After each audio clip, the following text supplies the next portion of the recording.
What an amazing question to start off with. So thanks a lot, whoever asked that. And I do mean thank you, but I sort of am slightly sarcastic as well.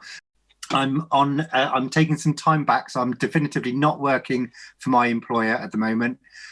If anything, I'm informally engaged with Axia. So if anybody listens to this and has any issues with it, contact Axia and they'll be able to contact me and I'll respond. So it's nothing whatsoever to do with my employee. In terms of trying to answer the question, good grief.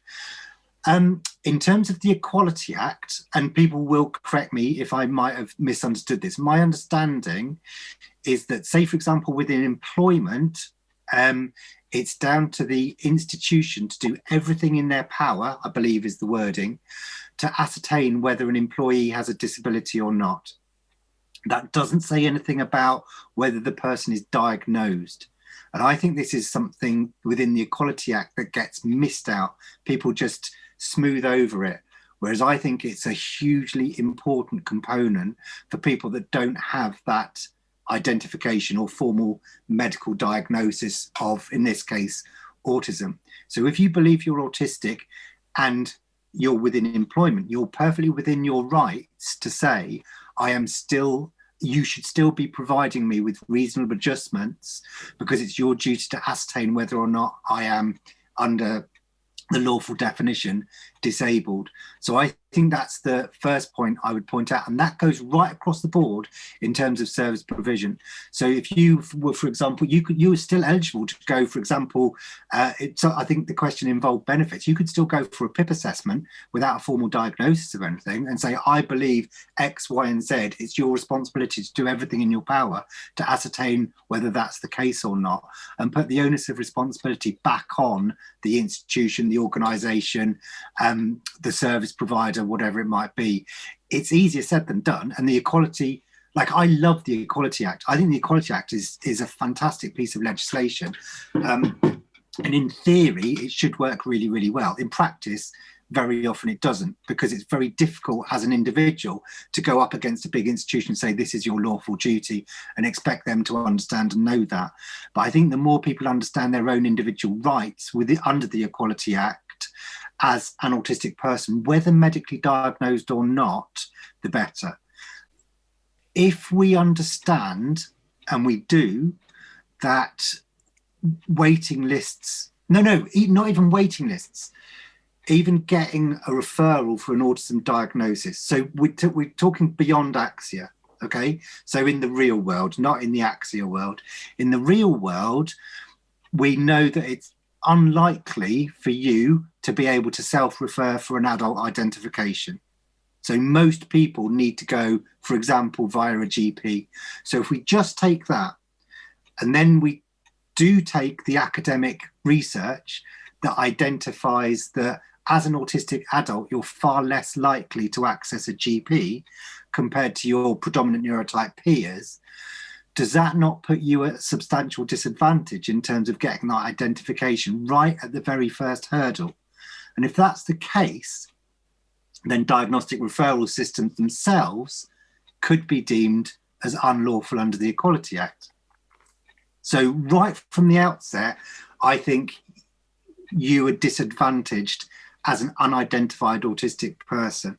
So this is why I think it needs government level intervention. If you then say, okay, well, I'm okay going to the GP, I've got a super friendly GP that will do a phone call or whatever, and they're very autism friendly, and they do refer me on. Even at that point, actually, in terms of knowledge of GPs and whether the GP is okay to refer you on, because a lot of people I know come back from the GP and they're all excited. It's like, oh my God, I've just realized I'm autistic. I'll nip down the GP and I'll get a referral, and they come back completely deflated because the GP has said something along the lines of, well, what's the point in getting a diagnosis? or there is no point, it's not going to make any difference to you. That power imbalance, I think it should be automatic. I don't think it should go through a GP anyway. I think it should be self-referral system. It shouldn't be down to a general practitioner to ascertain who you are as an identity, but that's just me. But even if you're lucky enough then to get a referral, and you're like, yippee, I'm going to get a referral, right, now what? Now you sit on your ass and wait for 18 months or whatever it might be.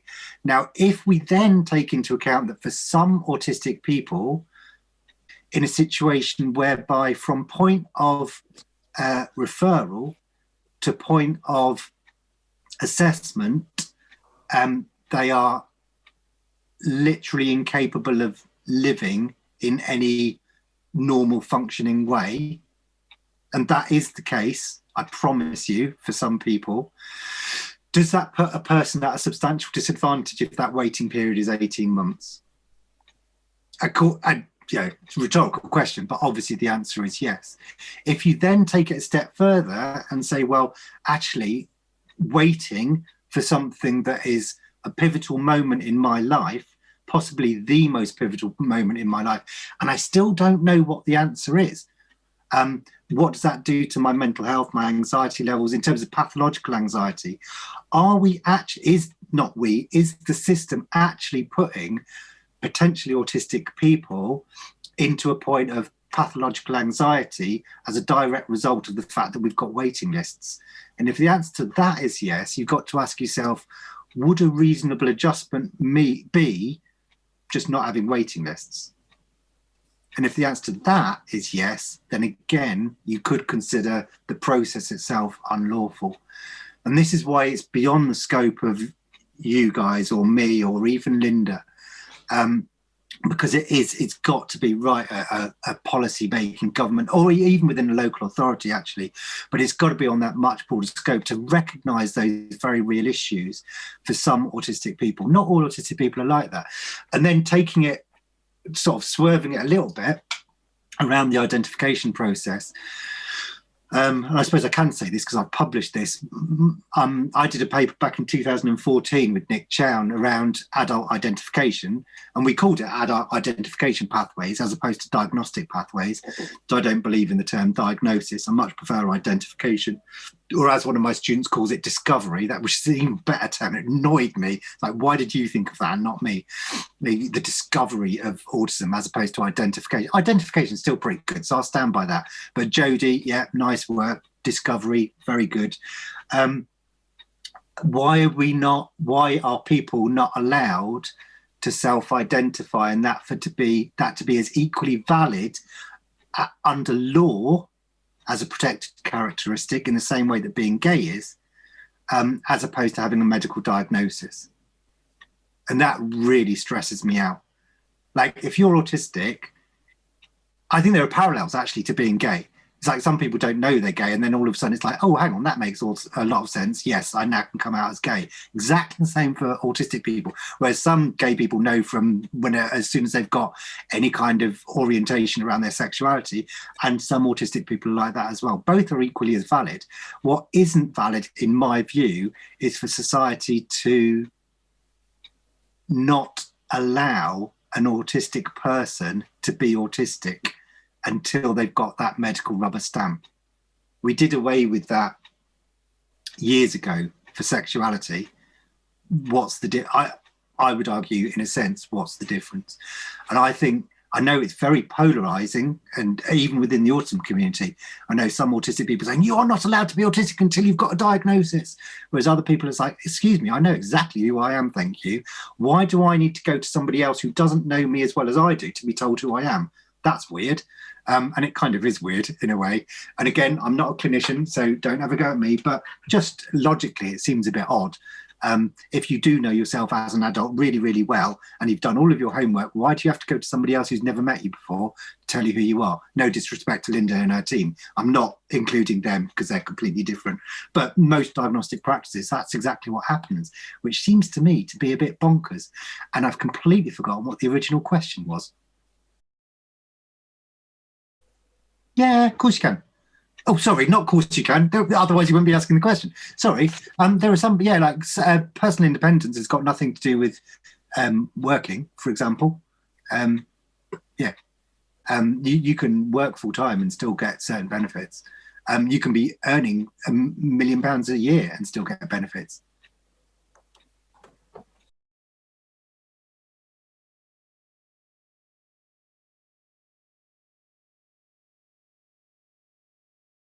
It's only very, very recently that homosexuality has been taken out of the Diagnostic Statistical Manual.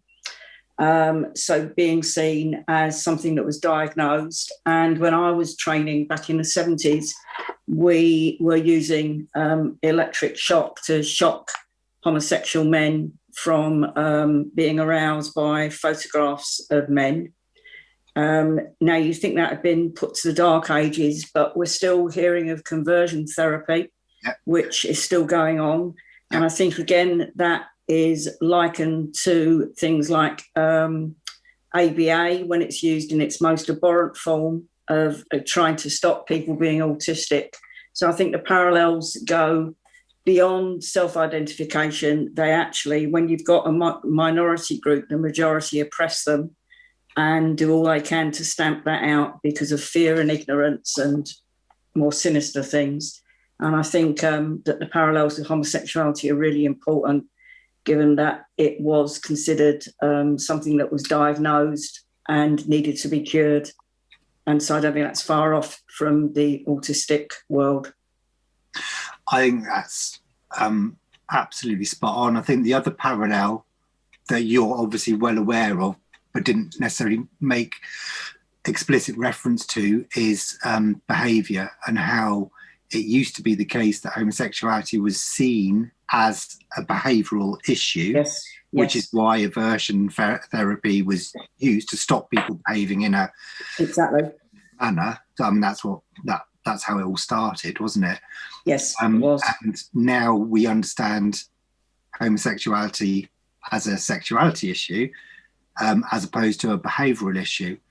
Unfortunately, as far as I can understand it, autism in the main is still understood in terms of behaviour, which makes no sense to me. I'd go as far as say bonkers, literally bonkers, because we know there's no such thing as an autistic behaviour. So why we understand autism in terms of behaviour seems to me to be literally nonsensical. But that's why you see in, I don't know, education plans, we need to reduce this kind of autistic behaviour. What are you talking about? Like, literally, what do you mean? And this notion that if you change behaviour, you're changing somebody's autism, that's something that deeply disturbs me. And you still see it on a day-to-day basis. I see it on a day-to-day basis. People say, oh, if we make this person behave in a less autistic way, we will change their autism. All you're doing is, well, in extreme cases, all you're doing is forcing a person to mask, which does long-term damage to that person, as far as I can understand.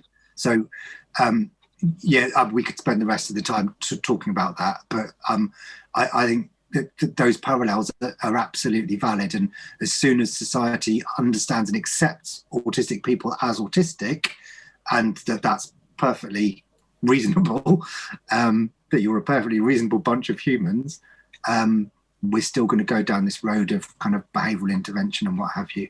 And I'm not saying you don't ever do anything about the behaviour of a human. We all do that. But the behaviour, the so-called autistic behaviour, and trying to change that is rife with problems, I think.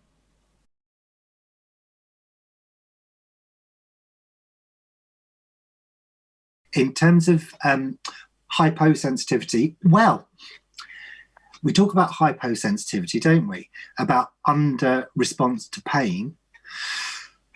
Or I'm beginning to think, is it a case of, do we know when we are in pain compared to what might be regarded as a usual state of being? So okay, how can I explain this? I know some autistic people who are in pain all the time and just assume that everybody is. Yeah. So when somebody says, are you in pain? It's like, no. I'm only in pain when I'm in even more pain than I usually am. But my threshold in terms of understanding pain, not being in pain, but my threshold for understanding when I'm in pain is actually qualitatively different, completely different to the predominant neurotype. And without putting it on the spot, Linda, would you be able to add anything to that? Or not if you don't. Yeah. But I think when we were working, when I was working with people who didn't have language as their preferred form of communication, that we wondered whether people were experiencing pain or whether they actually weren't communicating it, or we weren't understanding their communication. So a lot of people who self-injured years and years ago, we didn't consider pain might be a cause for self-injury, which we now know is a cause. However, pain location is actually quite a complex skill. And if you say, where does it hurt?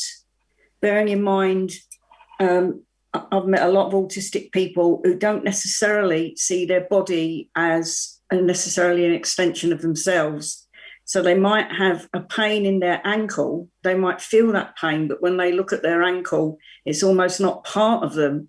So therefore they can't locate it, they can't describe it. And often the way people say on a scale of 1 to 10, yeah, and so immediately then autistic people are either going to get punished for saying it's a 7.253 recurring because that is accurate to them, or they're going to go, well, what am I measuring it against? So I've written about this. I wrote this in the anxiety book, I think. Yeah. Where we've got to stop. We should be stopping this anyway on this scale of 1 to 10. Like, I know it's a really bizarre thing to ask because it's so intangible, as opposed to what I put in the book is a much better starting off question is, does this pain keep you awake? Because that's absolutely black and white, or does this pain wake you up when you have been asleep? Do you wake up as a direct result of being in pain? But that tells you something in terms of the scale of what that pain is, and that's a much better starting. Does this pain preclude you from X, Y, and Z? Because it just makes it so much more tangible, and you're then at a much more level playing field.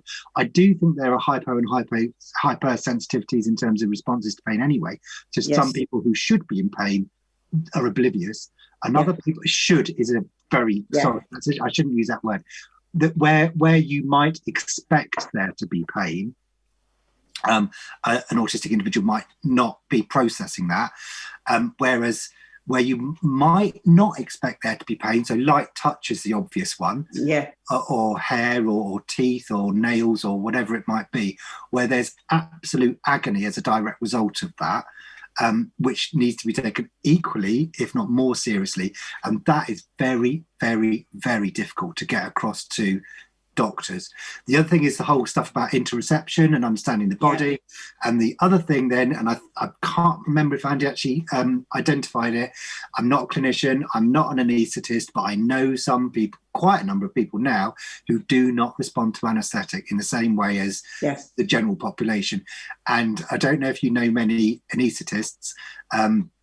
I've got one as a student at the moment who also happens to be autistic. In fact, I think autistic anaesthetists are not necessarily that few and far between.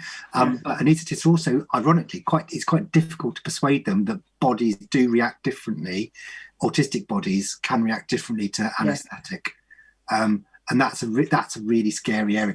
I was working with Linda, actually, a young man in Sheffield who, I can't remember if Linda will remember this, who proved to us that he didn't go under general anaesthetic. He had a tooth operation and he was under general anaesthetic, and he was given the general anaesthetic, and that was back in the day, I think you still are, where your eyes remain open.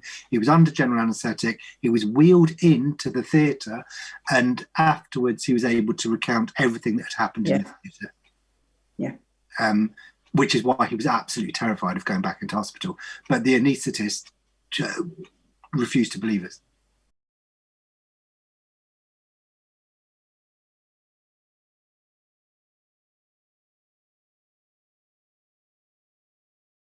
I'm not swerving the question, but again, I think this isn't an autism specific related question.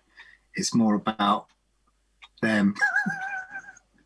That is the case. Okay, so forgive me. I'm sure some of you will have heard me talk about this before, but I'm absolutely fascinated around paradigm shifts in societal understanding of phenomena. Okay, so paradigm shifts in understanding phenomena of, say, for example, trans, which is huge at the moment. Sexuality, we're going back 15 years, I guess. Even things like gender dysmorphia. Even the fact that now, almost overnight, here's one for you. This absolutely blows my mind, and I don't know where it's come from. Almost overnight, it's become commonplace to have email signatures with preferred pronouns. So if you get an email from somebody saying she, her, you don't go, well, what's that all about? If I say to you, well, would you have understood that 6 months ago or a year ago? You'd be like, I have no idea what what's that all about? And it's just suddenly bang, almost overnight. And actually the very complex issues behind that seem to be understood within society. How that's come about is beyond me, but that's a phenomenal change in attitude, understanding, and acceptance of gender identity in an incredibly short period of time. Now, if that's the case, why can't we do it within the autism field? Because I don't know who asked the question, but I think that's why, as soon as you say I am autistic, I'd be so tempted. I can't name any names, but if you do want to join in, then do. But we have somebody who's doing some work about film representation and the potential negativity that might have impacted in terms of society's understanding of the world. And it is that insidious and invidious ongoing media portrayal, I think, that society then understands this is what autism is.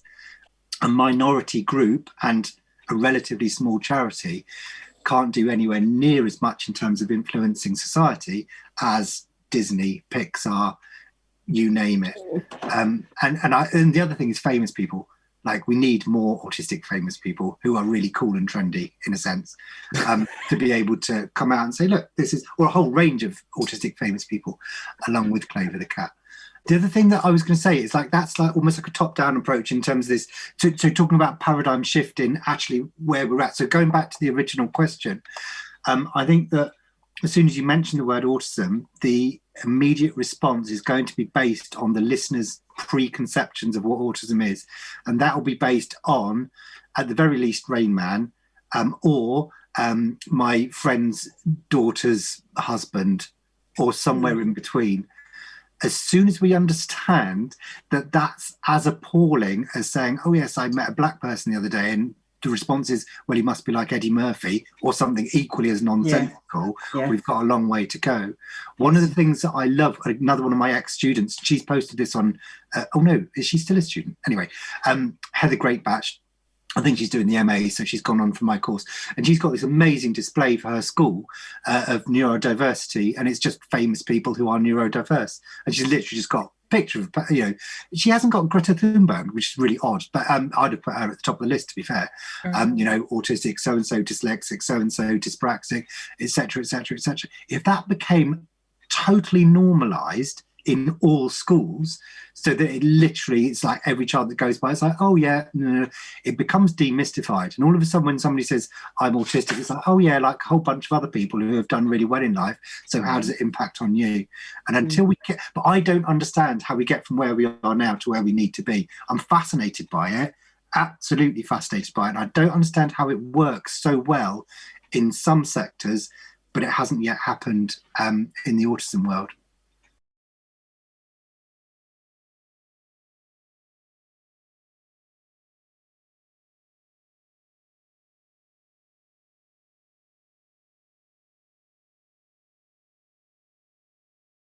I'm not allowed to have any thoughts because I'm not a clinician and I'm not trained in ADOS.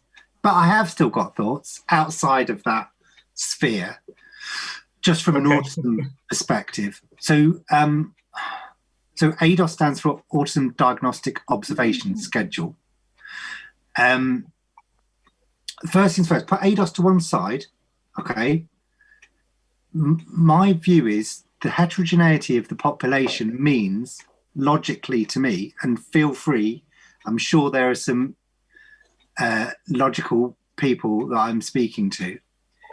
If you've got a population of heterogeneity, is any standardized tool to try and ascertain something so individual ever going to be accurate?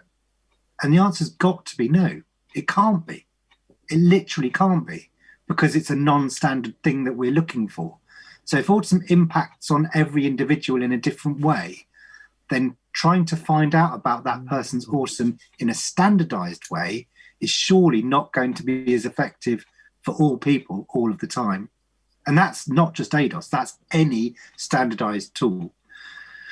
I remember talking to I disagree with any standardized diagnostic assessment for that reason, because it doesn't allow you to get to know, it doesn't allow that flexibility to get to know that individual in a way that suits that particular person at that particular time within those particular circumstances. And that lack of flexibility doesn't align with the diversity of the autistic population. That just seems to make logical sense. And I remember talking to the British Psychological Association about this, and psychologists saying, oh, well, you know, if you were a diagnostician, what would you do? And I said, I'd get to know the person, which I thought was a really good answer. Like, really, I still stand by it. I think that's the best answer you can really give. And of course, their response was, so how do you get to know a person? Which is just classic, you know, in terms of that trained kind of profession, being told this is how you find X plus Y equals Z. That isn't how it works with autism. My view in terms of understanding whether a person is autistic is to get to know that person. And then you take into account their preferred form of communication, what suits them, how to engage in that person, how to develop that person's level of trust with you or with your group or with your circumstances or with your cat or whatever it might be, to best understand what's going on at that cognitive level. And don't ever underestimate, well, talking to you guys, don't underestimate how trying to use my words rightly, exposing that journey is for the autistic person. It's literally, I'm opening up my brain to you, which is very, very scary. It can be, you know, in terms of your vulnerability. So if you don't have the right systems in place, that person is not going to open up their brain to you. They're going to close it off, in which case what you understand is not necessarily the reality of what you get. So I think any system that circumnavigates those difficulties to get to know the person is by definition going to be better than a closed system that doesn't allow that flexibility.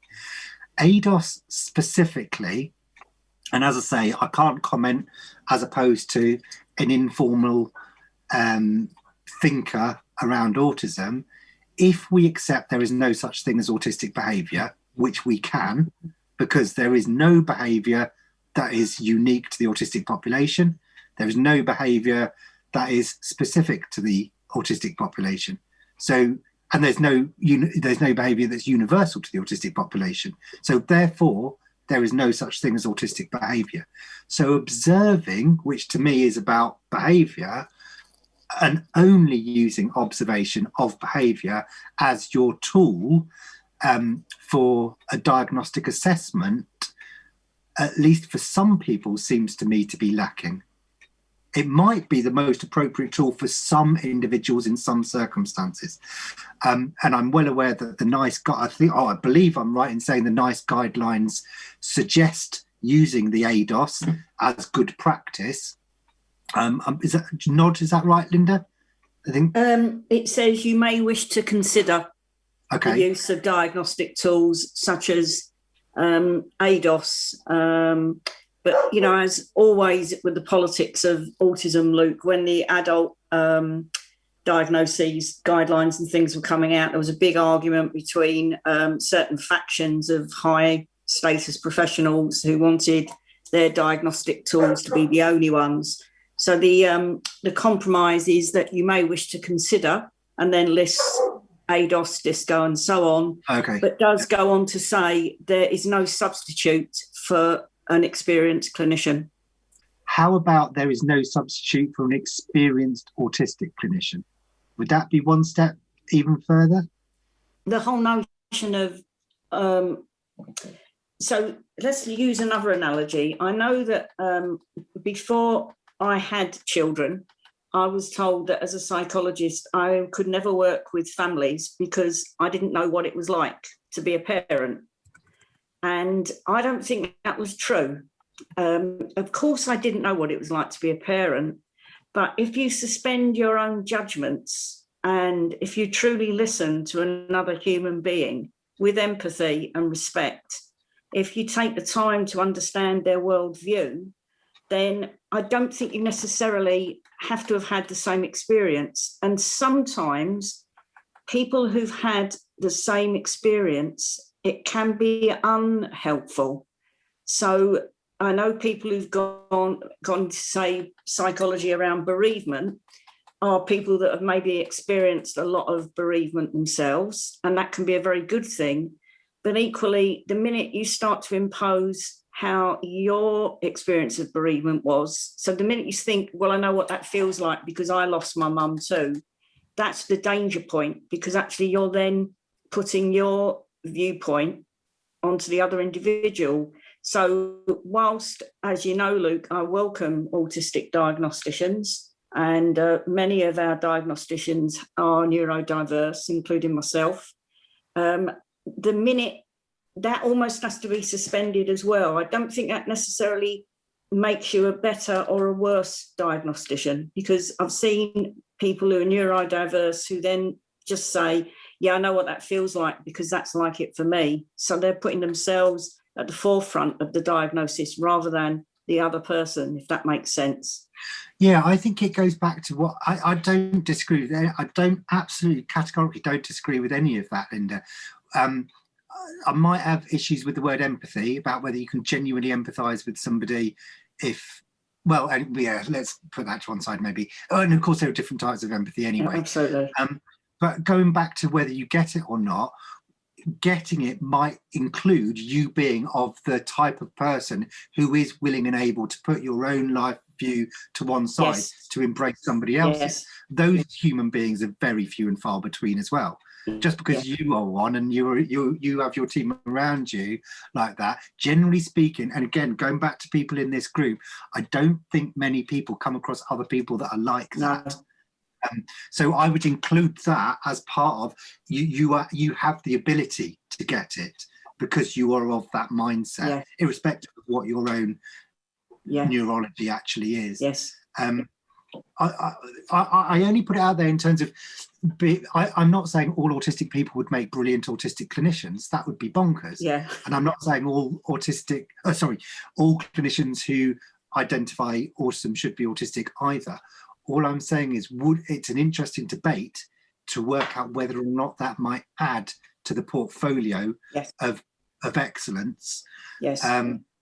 Or not. And actually, I think it's both. It goes back to the age-old perennial issue. It depends on the person. Does. So I know some autistic people, and some people might not like to hear this, but I know some autistic people who would make awful people to identify others, because their view would be, well, if you're not exactly like me, you can't be autistic. Yeah. Whereas I know other autistic people who very unscientific again, who seem to have that uncanny ability to sit in a room and just go, that one over there, that one over there, yeah, and are actually astonishingly correct. I'm not a neurologist, but it doesn't sound very likely. Comments, anyone? Well, no. Thank you. Synaptic transmission is incredibly complex. We, as in the early infancy of understanding it, we do know that the brain has enormous neuroplasticity, and that goes on probably much longer than we ever thought, maybe up to 25. And the more we learn, we thought years ago it was only about 10, then we went to 18, now 25. So clearly we can all carry on learning, and we can all carry on changing. However, why on earth would we want to reduce our neurodiversity? I think in anything we should be enhancing it. Okay, so I can't ride a bike, but that's of absolutely no relevance to me whatsoever. But I can go off a blooming good tangent and sometimes come up with a brilliant idea. So I don't want, if I could get a pill tomorrow that got rid of my dyspraxia, I would not take it. In a million years, I'd become incredibly boring. I struggle with the notion of autistic difficulty. Okay. Yeah. I think difficulties that are experienced by autistic people are not as a result of autism on its own. I'm sorry to bag on about it, but it's autism plus environment that causes those difficulties, Absolutely. not being autistic in and of itself. I remain convinced of that and the validity of that question. Being autistic per se does not directly equate to difficulty. It's the circumstances that you find yourself in addition to your neurological state, that then equals the outcome, which might be difficulty, it might be best thing in the world, but that environment has to be taken into account. So therefore, logically speaking, I don't think there's a direct correlation between autism and difficulty. I do think within the current environment, Western society, autism does equate directly to higher risk of disadvantage. Yes. Massively so in many cases. So I absolutely accept that, and note that I say higher risk of, not definitively disadvantage, because some people it's not a disadvantage, some people it's an advantage. You know, so, but definitely a massively higher risk because of the way in which society works from beginning to end. So the fact that we're fascinating listening to Linda then about plasticity and age. We're obsessed with age, obsessed with age. You've got to be by such and such an age, you're expected to utter single words or sentences or phrases or walk or be toilet trained, or, you know, be sociable or have this many friends or understand this. It's a nonsense. We've got to stop, in my view, we've got to stop this obsession with chronological age, especially when applied to autistic people. Just forget about it. Just literally, I don't, apart from safeguarding issues and those sorts of things, but in terms of judging an individual and expecting development by a certain age, and we do apply that to autistic people in schools, knowing that technically speaking, autism is a developmental thing, by definition then, surely chronology should not be part of how we judge autistic people. It's really odd that we keep going down that road.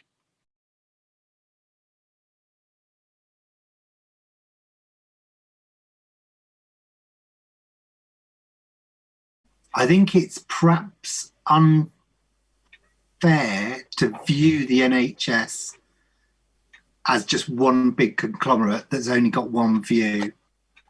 So by the NHS, do you mean the NICE guidelines, or do you mean government health officials or whatever? Currently, so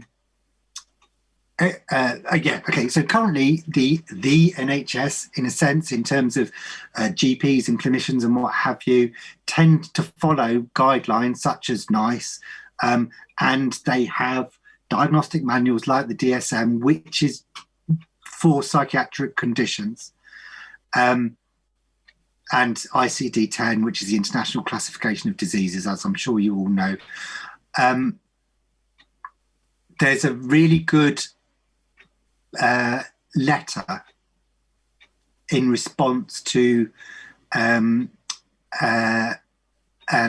article that was written, I think, in JAD, Journal for Autism and Developmental Disorders, that I can send to anybody that wants it. I'll send it to you, Kieran, probably, actually, that I was not involved in, but was well aware of it being written, about the need for autism to be taken out of those manuals and for there to be a new, if you like, identification or diagnostic manual that's non-pejorative and non-medicalized specifically for neurodiversity. So all I would say, again, sort of not sitting on the fence, but not wanting to get into trouble with clinicians, but it's a letter that would be that should be widely shared, in my view. And I personally love the idea of a manual of neurodiversity that is neutral. So it's non-medicalized, non-pejorative, non-pathologizing. It just is what it is. I think that would be amazing. From a personal point of view, I think I am probably the luckiest person in the world. I genuinely think that. The students that I've got and the work that they're doing, and the fact that I even get a small insight into the way in which they're changing the world gives me cause for such massive optimism in terms of this is going to happen.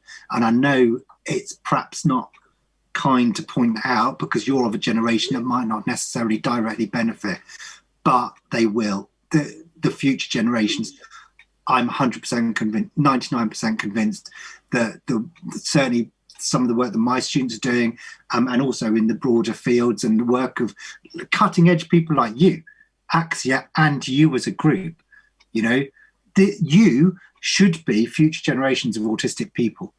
So all autistic adults should have access to this on a monthly basis in the future, and you will if we carry on in the direction that we're going in.